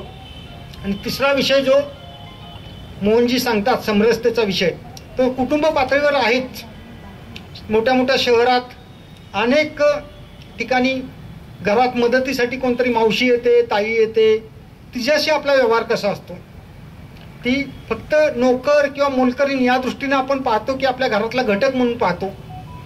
हा जसा विचार करावा लागणार आहे तसंच माझ्या शेजारी कोण राहतं, त्याचं माझं नातं काय. फक्त तर शेजारी आहे, मध्ये एक भिंत एवढंच आहे की ते माझं विस्तारित कुटुंब आहे. माझ्या सुखदुःखाच्या छाया पडछाया त्याच्या कुटुंबात जाणवतात का, त्याच्याकडचा आनंद मला आनंद वाटतो का, याचाही विचार आपल्याला समाज जीवनात करावा लागेल. समरसता म्हणजे फक्त दलित आणि सवर्ण यांचा समन्वय किंवा त्यांच्यातली दूरी कमी करणं असं नाही आहे. बऱ्याच वेळा लोक गैरसमज करून घेतात की समरसता मंचाचे कार्यकर्ते म्हणजे काय, की त्यांना दलितांच्या आणि सवर्णामधला भेद, वैर, द्वेष संपवायचा आणि त्याच्यासाठी काम करतात. नाही आहे. आम्हाला सगळ्या हिंदू समाजाला समरस करायचा आहे. आणि मग सगळ्या हिंदू समाजाला जर समरस करायचा असेल तर आमच्या 2 घरामधली भिंत सुद्धा आम्हाला संपवायची आहे. ती वास्तवातली भिंत राहील, पण मनाच्या ज्या भिंती आहेत त्या भिंती सुद्धा आम्हाला पाडायच्या आहेत आणि सगळ्यांची मनं विशाल करायची आहेत. आणि त्या माध्यमातून जेव्हा संघस्वयंसेवक म्हणून जेव्हा कुटुंब प्रबोधन, पर्यावरण, सामाजिक समरसता या विषयात काम करतो तेव्हा मोहनजींनी, पूजनीय सरसंघचालकांनी स्वयंसेवकांकडे अपेक्षा व्यक्त केली आहे. या 3 गोष्टी आपल्याला 2025 पर्यंत पूर्ण करता येतील का. प्रत्येक गावात त्या असतात. 1 मंदिर, 1 स्मशान, 1 पाणवठा. 40 गावामध्ये 40 मंदिरं असलीच पाहिजेत. पण 1 मंदिर याचा अर्थ सगळ्या समाजाला तिथं दर्शनाला जाता येतं का, की कुलकर्ण्यांचा गणपती, बापटांची महालक्ष्मी असं आहे. हे चित्र बदलणार आहे का. जर कुलकर्ण्यांचा गणपती सगळ्यांना दर्शन देत असेल तर तो सगळ्यांचा आहे, तो हिंदू समाजाचा आहे. आणि फक्त कुलकर्णीच तिथं जात असतील तर तो सगळ्यांचा नाही आहे. हे चित्र बदललं पाहिजे. आज शहरांमध्ये नगरपालिकेच्या माध्यमातून स्मशान घाट एकत्र असतात, प्रश्न नसतो. पण ग्रामीण भागात समूहाचे वेगळे वेगळे स्मशान असतात. आणि मग या समाजानं त्या समाजाच्या स्मशानात विधी करू नयेत इतके कडक संकेत असतात. जर आपण एका ईश्वराची अंश आहोत असं म्हणतो तर मग हा वेगळा वेगळा पंक्ती प्रपंच कशासाठी आणि त्यातून काय साध्य करतो. पाणवठ्याच्या बाबतीतही असंच आहे. आज इथं नगरपालिकेनं प्रत्येकाला घरोघरी नळ दिलेले आहेत, पण तुम्ही ग्रामीण भागात जा, छोट्या गावात जा, काय पाण्याची अवस्था असते. मुख्य गावाला मोठा हौद असतो आणि ज्या त्या गावाला लागून वेगळ्या वेगळ्या वस्त्या असतात त्यांना पाण्यासाठी ताटकळत उभं राहावं लागतं किंवा गावाच्या मर्जीवर त्यांना पाणी मिळतं. तुम्हाला पाणी द्यायचं की नाही ते आम्ही ठरवू, किती पाणी द्यायचं ते आम्ही ठरवू, तुम्हाला पाणी देताना आमची मोटर बंद होणार, लाईट बंद होणार, त्यामुळे तुम्ही पाण्याची प्रतीक्षा करा. अशी स्थिती आपल्या आसपास असते का. आणि जर असेल तर त्याचा दोष कुणाचा, त्या गावाचा नाही, हिंदू समाजाचा आहे.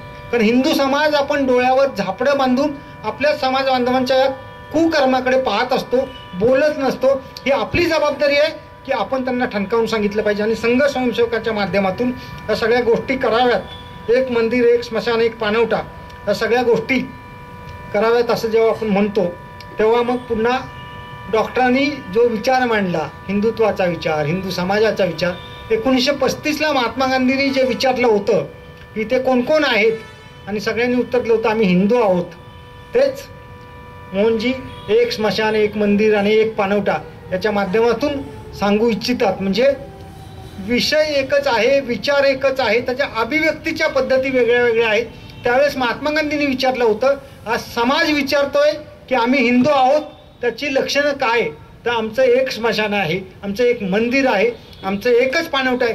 या लक्षणावर उभा राहणारा, या परिप्रेक्षात उभा राहणारा हिंदू समाज उभा करणं हे संघाचं काम आहे. आणि हाच विचार आहे, याच्यासाठीच संघ काम करतो. बाकी असंख्य गोष्टी आहेत, असंख्य गोष्टी येत राहतील.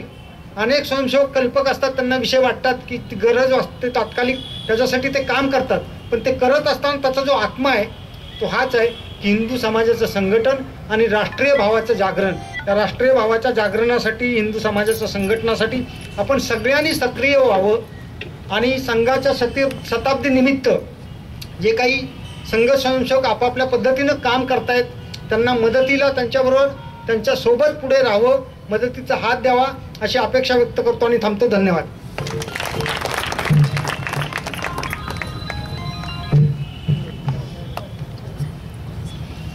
सन्मान्य व्यासपीठावरील आणि व्यासपीठासमोरील सर्व सज्जन श्रोते हो, शेठ नारायण बंकट वाचनालयाच्या 85व्या सरस्वती व्याख्यानमालेचं पहिलं पुष्प आज या ठिकाणी गोळे गुरुजींनी गुंफलं आणि संघाच्या विविध आयामांच्या अंतरंगात आपल्याला सहज घेऊन गेले. आपल्या प्रभावी मांडणीने आणि प्रखरपणे आपल्या विचाराचं प्रदर्शनाने आपल्याला नक्कीच या सगळ्या गोष्टी व्यवस्थितपणे समजल्या असतील याची मला खात्री आहे. उद्याच्या देखील व्याख्यानाला आपण सर्वांनी जरूर आवर्जून उपस्थित राहावं. मनोज गोविंदवार गुरुजी जळगावून येणार आहेत आणि जगणं म्हणजे उधळीत जाणं, हृदयातील आनंद हा विषय ते मांडणार आहेत. नक्कीच आपल्याला आणखी एका वेगळ्या विषयावर मांडणी ऐकायला मिळेल. मी या ठिकाणी आदरणीय गुरुजींचं, आमच्या सर्व संचालकांचं आणि आपल्या सर्वांच्या मनापासून आभार मानतो. धन्यवाद.